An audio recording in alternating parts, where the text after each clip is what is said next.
The Corvan Empire had ruled the galaxy for 3,000 years, and every species that had ever encountered them learned the same lesson: resistance meant death. Admiral Thane stood on the bridge of his flagship, watching the tactical display show another conquered world burning behind them. His obsidian scales caught the red light from the viewports, and his 12-foot frame cast long shadows across the command deck. The victory had been swift, like all the others. The R'Lani had surrendered after seeing just one demonstration. Of Corvan firepower, Thane flexed his retractable claws, feeling the familiar satisfaction of another successful conquest. The Corvan were not just warriors by choice but by evolution itself. Their homeworld Drakmor had forged them in fire and acid rain, under crushing gravity that would kill most species instantly. Every day on Drakmor was a battle for survival, against predators that could tear through metal with their bare claws. The Corvan had emerged from this hellscape as the ultimate apex predators, and they had brought that same ruthless efficiency to the stars. Commander Voss approached with the latest intelligence reports. Like all Corvan, she moved with the fluid grace of a born killer, her natural armor plating gleaming under the bridge lights. "Admiral, our scouts have detected a new system," she reported, her voice carrying the low rumble that all Corvan possessed. "Single star, 9 planets, with one showing signs of complex life." Thane turned from the viewport, his yellow eyes focusing on the datapad Voss handed him. The information was standard for what the Corvan classified as a garden world. The third planet from the star showed all the signs of a pampered environment: blue oceans, green landmasses, and a comfortable atmospheric pressure that suggested its inhabitants had never faced real hardship. The species that lived there called themselves humans, and their planet Earth. Preliminary scans show the inhabitants are bipedal, averaging 6 feet in height, Voss continued. No natural armor, no claws, no apparent defensive adaptations. They appear to be a typical garden world species, soft and weak from living in their comfortable environment. Thane studied the images of these humans with growing amusement. They were pathetically small compared to the Corvan, with pale skin that looked like it would tear at the slightest touch. Their cities were built in the open, with no defensive walls or fortifications. Their technology appeared primitive, still using chemical propulsion for basic space travel. It was exactly the kind of easy conquest that younger Corvan officers cut their teeth on. "What is their military capability?" Thane asked, though he already knew the answer would be insignificant. "Minimal," Voss replied. "They have small armies, scattered across their planet, but no unified command structure. Their weapons are projectile-based, far inferior to our energy systems. Intelligence suggests they have never faced a unified external threat. They spend most of their military resources fighting among themselves." Thane felt a familiar disappointment. He had hoped for at least some challenge, perhaps a species that would provide his warriors with actual combat experience. Instead, he was looking at another routine subjugation mission. The humans would surrender within hours of first contact, just like every other species had done when faced with the reality of Corvan superiority. "Dispatch the standard conquest fleet," Thane ordered. 3 dreadnoughts, 12 cruisers, and 40 escort vessels. More than enough to handle a garden world species.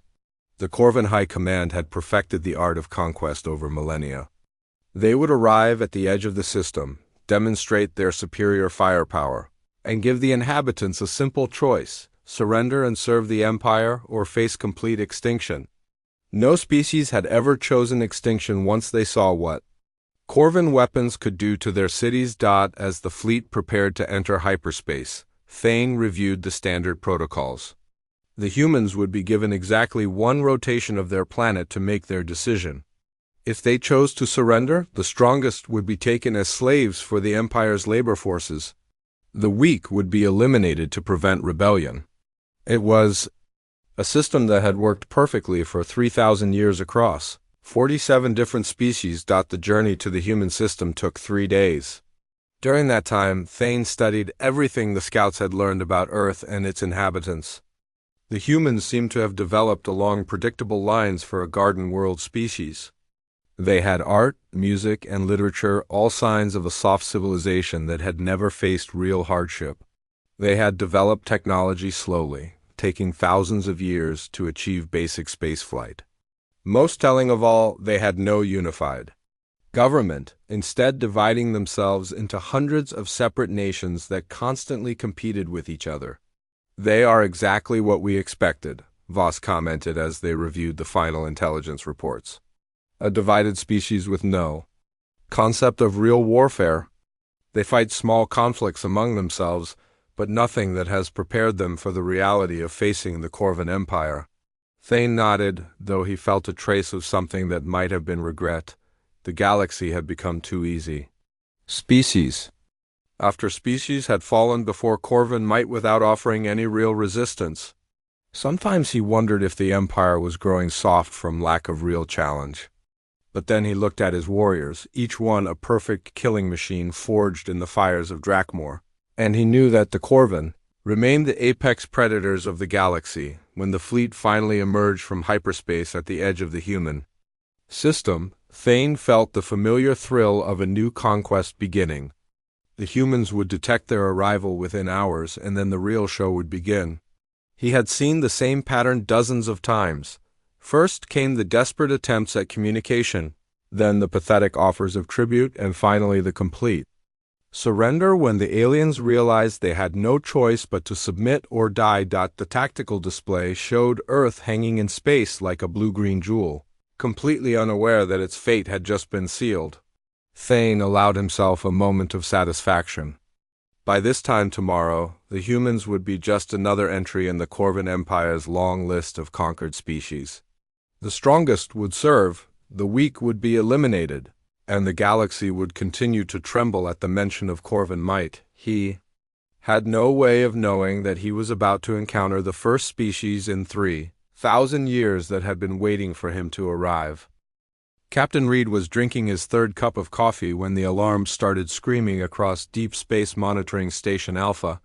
The station hung in the darkness beyond Pluto's orbit, one of humanity's furthest outposts, and Reed had been expecting this day for most of his adult life.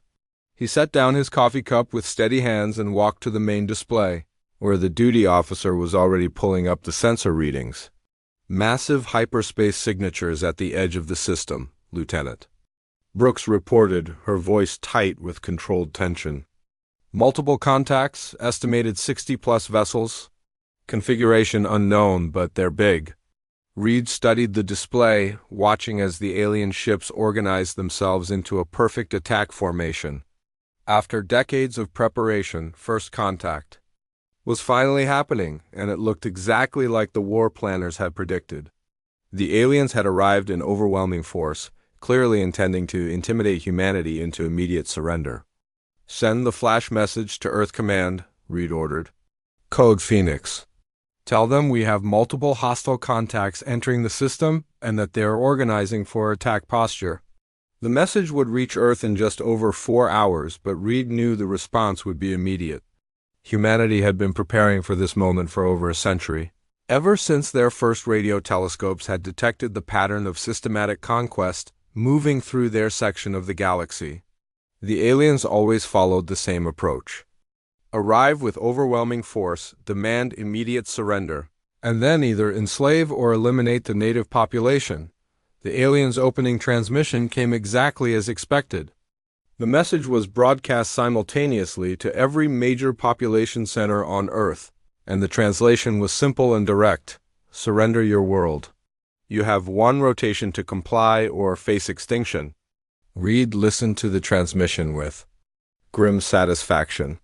The aliens were so confident in their superiority that they hadn't even bothered to study human psychology.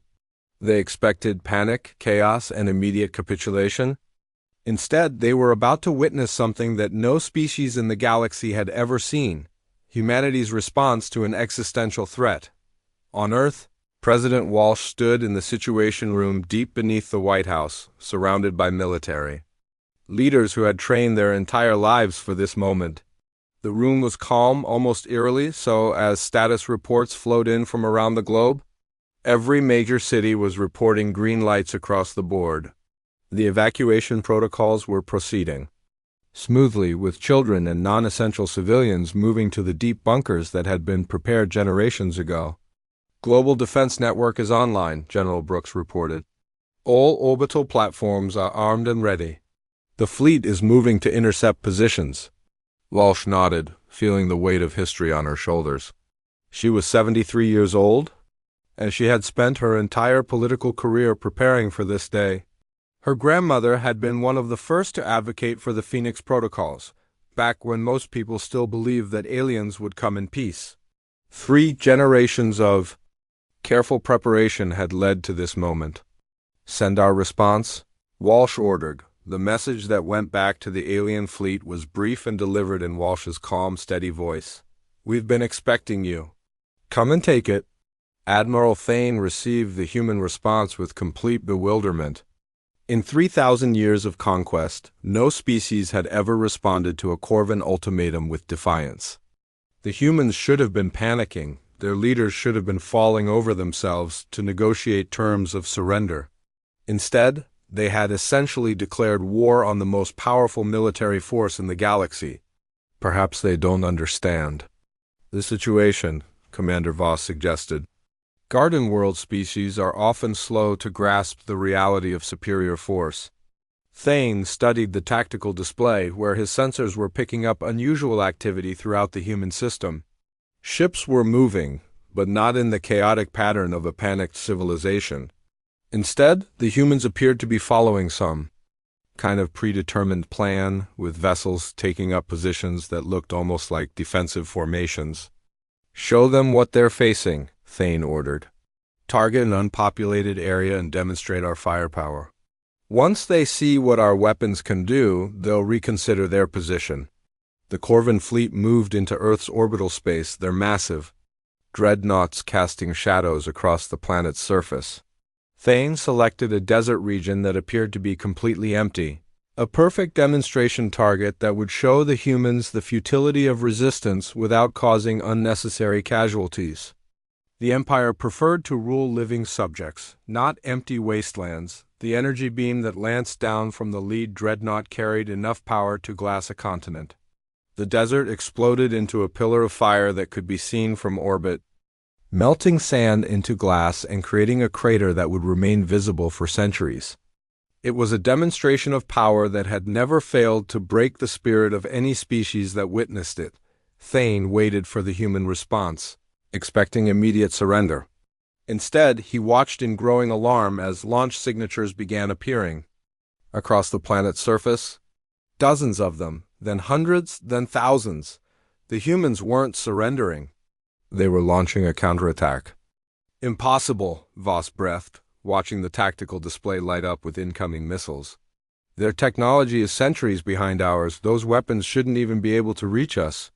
But the missiles were reaching them, and when they impacted against the Corvan shields, they didn't bounce harmlessly off as they should have. Instead, they penetrated the barriers and exploded against the hull of the nearest cruiser, causing actual damage to a Corvan warship for the first time in decades. Thane felt a chill run down his spine as he realized that everything they thought they knew about human technology was wrong. The primitive chemical rockets they had detected were decoys. The real human weapons were something else entirely, something that could challenge even Corvan military superiority. "All ships, combat alert," Thane ordered, his voice carrying none of its usual confidence. "Prepare for immediate tactical withdrawal to safe distance." But as the Corvan fleet began to pull back, more ships appeared on the sensors. Human vessels were emerging from hidden bases throughout the solar system, sleek and deadly craft that moved with predatory grace. The humans hadn't just been hiding their defensive capabilities. They had been hiding an entire military force. That was now revealing itself for the first time. The battle for Earth was about to begin. And for the first time in 3,000 years, Admiral Thane wasn't certain that the Corvan would win. Captain Torres had been born in the asteroid belt, raised in the harsh environment of the mining colonies, where a single mistake meant death in the vacuum of space. Now, as he stood on the bridge of the battleship Defiance, he felt the familiar calm that came before combat. The Corvin fleet hung in space before them, massive and intimidating, but Torres had trained his entire life for this moment. "All ships report ready for engagement," his tactical officer reported. "The enemy fleet is maintaining position at high orbit." Torres nodded, studying the tactical display. The Corvin had pulled back after their first exchange of fire, clearly shocked that human weapons could actually damage their ships. What they didn't understand was that humanity had been preparing for this exact scenario for over a century. Every piece of technology, every tactical doctrine, and every strategic plan had been developed with one goal in mind: defeating a technologically superior alien invasion force. "Execute Phoenix Strike," Torres ordered. The human fleet that emerged from hidden bases throughout the solar system was nothing like the primitive force the Corvin had expected. These weren't the crude chemical rockets that their sensors had detected. These were sleek, deadly warships that had been designed and built in secret, hidden in hollowed-out asteroids and camouflaged installations throughout the system. The first wave of human ships moved with perfect coordination, their formation spreading out to envelope the Corvin fleet from multiple directions. Each captain knew exactly where to be and when to be there, the result of decades of simulation training and careful planning. The Corvin found themselves facing not just an enemy, but a carefully orchestrated tactical maneuver that turned their superior numbers into a disadvantage. Admiral Thane watched in growing horror as human ships began picking off his escorts with surgical precision. The humans weren't fighting like any species he had ever encountered. Instead of the desperate, chaotic resistance he expected from a garden world species, they were demonstrating a level of tactical coordination that rivaled the best Corvin formations. "How are they doing this?" Commander Voss demanded, watching another Corvin cruiser explode under concentrated human fire. Their technology was supposed to be centuries behind ours. The answer came when the humans began demonstrating capabilities that shouldn't have existed. Their ships moved with impossible agility, their weapons struck with devastating accuracy, and their defensive systems seemed designed specifically to counter Corvin technology. Every aspect of human military doctrine had been built around fighting a more powerful enemy, and it showed. Torres felt grim satisfaction as he watched the Corvin fleet begin to break formation. The aliens had expected to face a primitive species that would crumble at the first sign of superior force. Instead, they were learning that Earth wasn't a garden world at all. It was a death world that had been hiding its true nature, and humanity was its most dangerous export. The second shock came when the Corvin attempted to retreat to a safe distance and regroup. Human ships that had been hidden throughout the system suddenly revealed themselves, cutting off escape routes and forcing the aliens into a series of running battles. The humans had turned the entire solar system into a trap, and the Corvin fleet was caught in the middle of it. "Sir, we're receiving reports from the surface," the communications officer reported. "The enemy is attempting planetary bombardment of major population centers." Torres felt his jaw tighten. The Corvin were trying to break human morale by targeting civilian populations, a tactic that had probably worked on other species. But they had fundamentally misunderstood human psychology. Every city on Earth had been built with siege warfare in mind, and every citizen had been trained from childhood to respond to exactly this kind of attack. On the surface, the Corvin bombardment was meeting unexpected resistance. The energy beams that should have devastated human cities were being absorbed by shield generators that emerged from hidden installations. The humans had spent decades preparing their world for exactly this kind of assault, and their defensive systems were proving surprisingly effective. General Brooks coordinated the ground defense from a command center, buried 3 miles beneath the Rocky Mountains.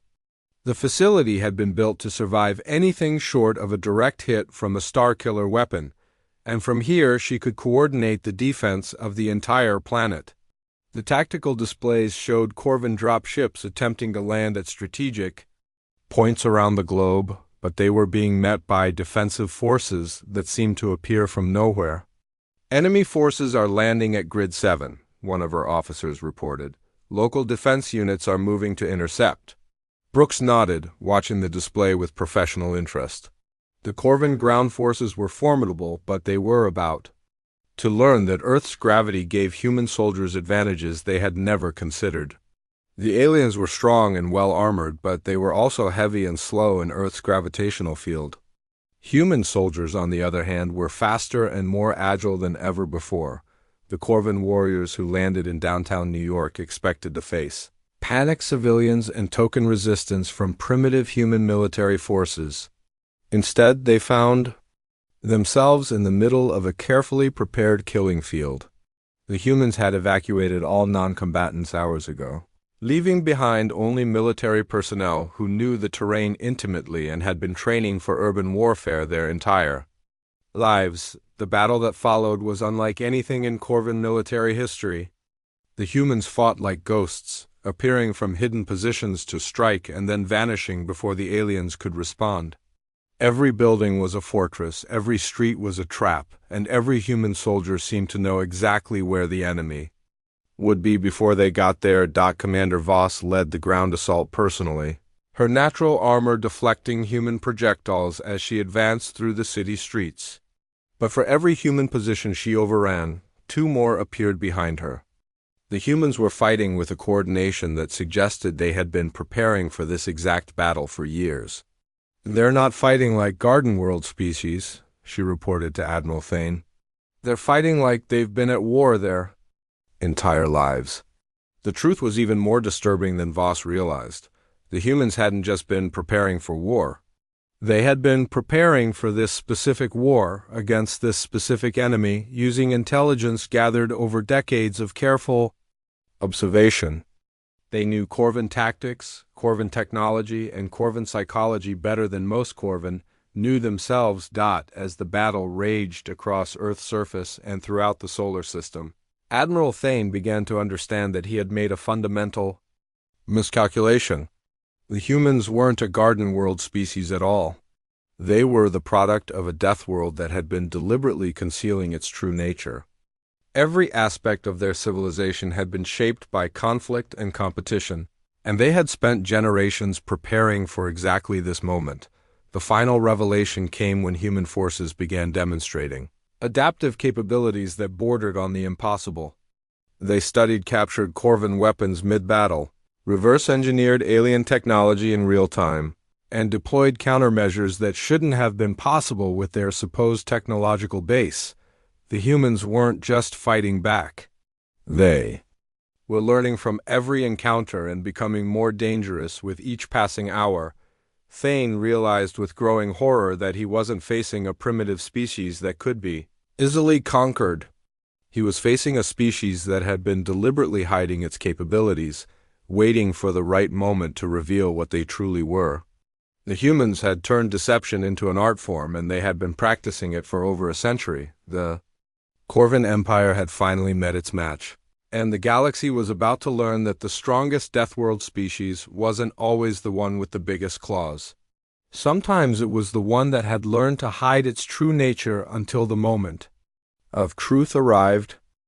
Engineer Davis worked frantically in the captured Corvin cruiser, her hands moving with practiced efficiency as she reverse-engineered alien technology that should have taken years to understand.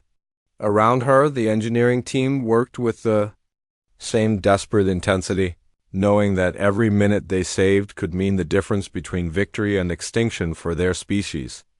"Power coupling analysis complete," she reported to the tactical team. "Their shield generators use a rotating frequency pattern. We can punch through it if we modulate our weapons to match their rotation cycle." The information was transmitted instantly to every human ship in the fleet, and within minutes, Corvin shields that had protected their vessels for millennia began failing under concentrated human fire. The aliens had never faced an enemy that could adapt their tactics in real time, and their technological advantage was disappearing faster than they could comprehend. "Captain," Torres watched the battle unfold with grim satisfaction. The humans were fighting like nothing the galaxy had ever seen, and the Corvin were starting to understand that they had severely underestimated their opponents. The alien fleet was being systematically dismantled by human forces that seemed to anticipate every move before it was made. Enemy flagship is attempting to withdraw, his tactical officer reported. They're trying to reach the jump point. Negative, Torres replied. Wolfpack 7 is already in position. They're not leaving the system. The human fleet had been organized along principles that the Corvin didn't understand. Where alien species typically fought as individuals or in rigid formations, humans fought as a pack. Every ship was part of a larger whole. Every captain understood their role in the greater strategy, and every tactical decision was made with the knowledge that their comrades would support them without question. Admiral Thane felt his confidence crumbling as human forces closed in around his flagship. The tactical display showed his fleet scattered and broken, with human ships moving through the debris field like predators hunting wounded prey. This wasn't supposed to be happening. The Corvin Empire had conquered 47 species without ever facing serious resistance, and now they were being systematically destroyed by a species they had dismissed as primitive. Sir, we're receiving reports from the surface, Commander. Voss reported, her voice carrying a note of panic that Thane had never heard before. Our ground forces are requesting immediate extraction. They're taking heavy casualties. The ground war had become a nightmare for the Corvin forces. What should have been a simple occupation had turned into a series of deadly ambush and coordinated attacks that seemed to come from everywhere at once. The humans had turned their own cities into weapons, using their knowledge of local terrain to devastating effect. General Brooks monitored the surface battle from her command center, watching as human forces demonstrated the kind of tactical flexibility that came from generations of preparation. Every soldier knew their role, every unit understood how their actions fit into the larger strategy, and every engagement was designed to wear down the enemy's strength and morale. Corvin forces are attempting to establish a defensive perimeter around Grid 12, one of her officers reported. Local militia units are moving to surround them. Brooks nodded, feeling a surge of pride at how well the plan was working. The humans weren't just fighting back against the invasion. They were systematically dismantling the Corvin military machine using tactics that had been developed specifically for this purpose. Every engagement was a learning opportunity. Every victory was a chance to capture more alien technology, and every defeat was analyzed and turned into future success. The Corvin had made a fundamental error in their assessment of human capabilities. They had seen a species that appeared to be divided into competing nations and assumed this meant weakness.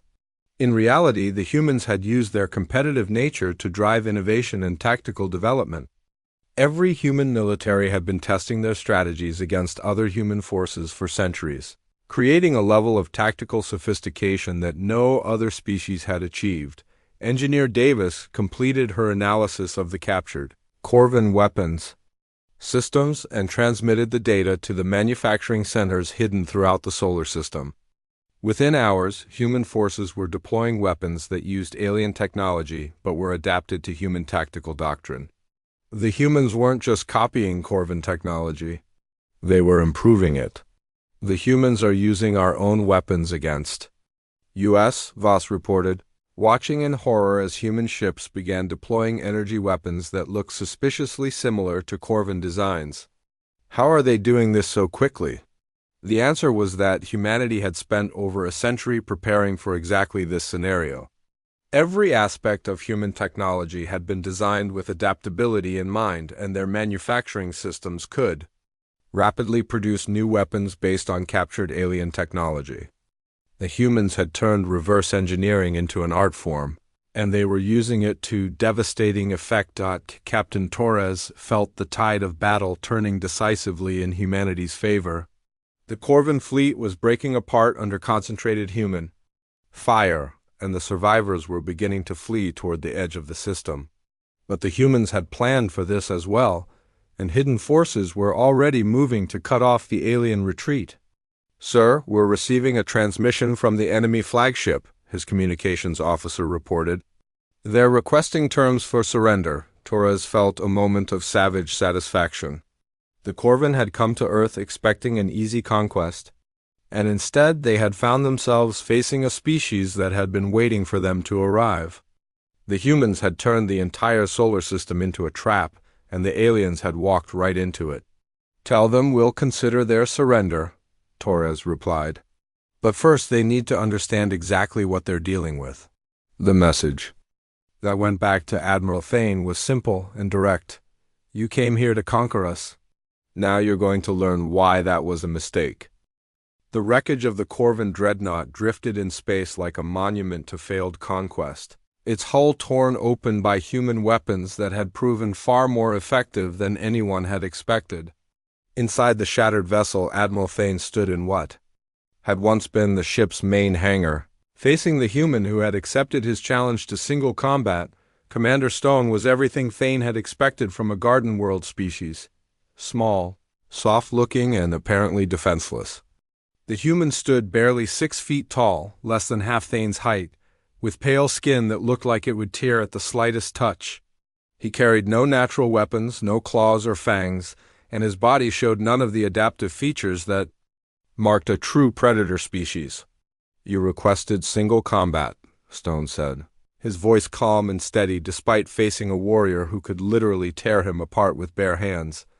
"I accept your challenge." Thane felt a mixture of contempt and fusion.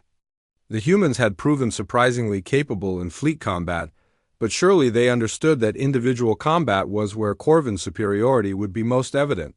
His natural armor could deflect most small weapons. His claws could slice through steel, and his strength was 10 times that of any human.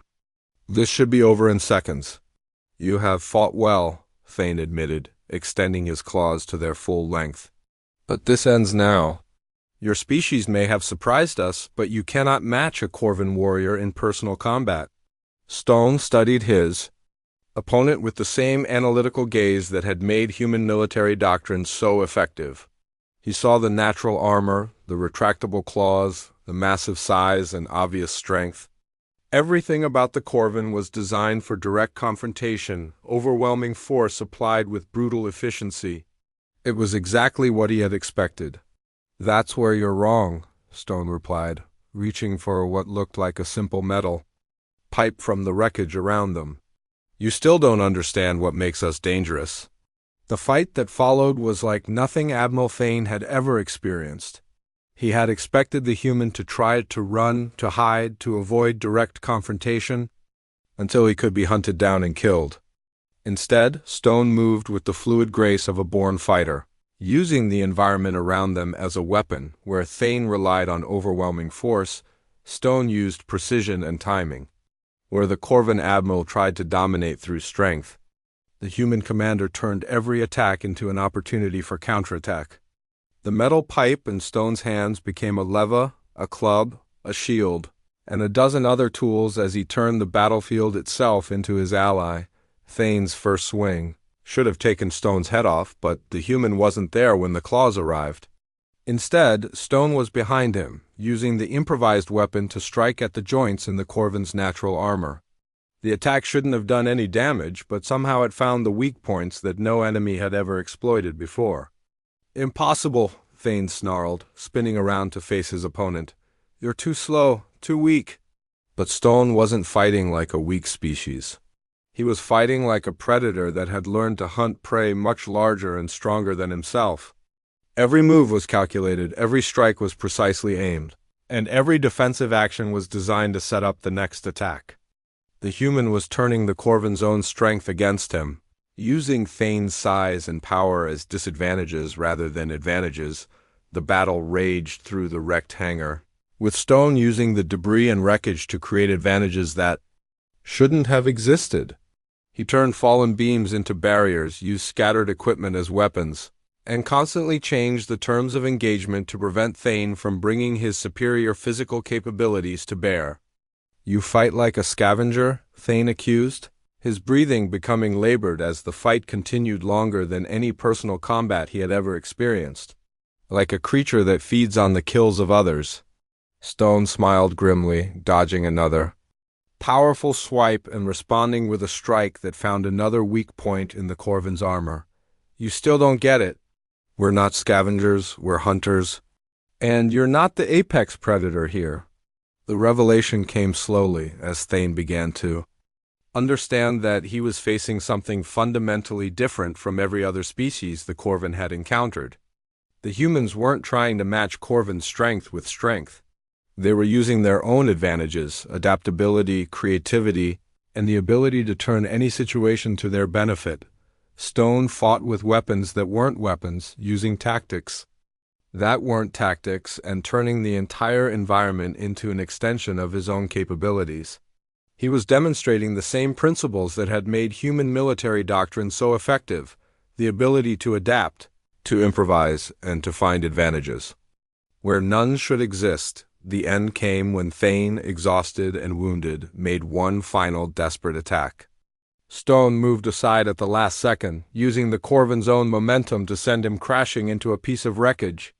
The impact should have meant nothing to a warrior in natural armor, but Stone had chosen the angle and the target with surgical precision. As Thane lay stunned, Stone stood over him with a piece of Corvin technology that he had somehow turned into a weapon. The human's breathing was steady, his movements controlled, and his eyes held the calm focus of a predator that had just successfully taken down dangerous prey. "This is what you never understood," Stone said, his voice carrying the authority of absolute victory. "You thought strength was about size and claws and natural armor, but real strength is about adaptation. It's about taking whatever the universe throws at you and turning it into an advantage." Thane felt something he had never experienced before in 3,000 years of conquest: complete defeat. Not just physical defeat, but the crushing realization that his entire understanding of warfare and superiority had been wrong. The humans weren't weak. They were the ultimate predators, and they had been hiding their true nature until the moment of truth. "Earth isn't a garden world," Stone continued, helping Thane to his feet with surprising gentleness.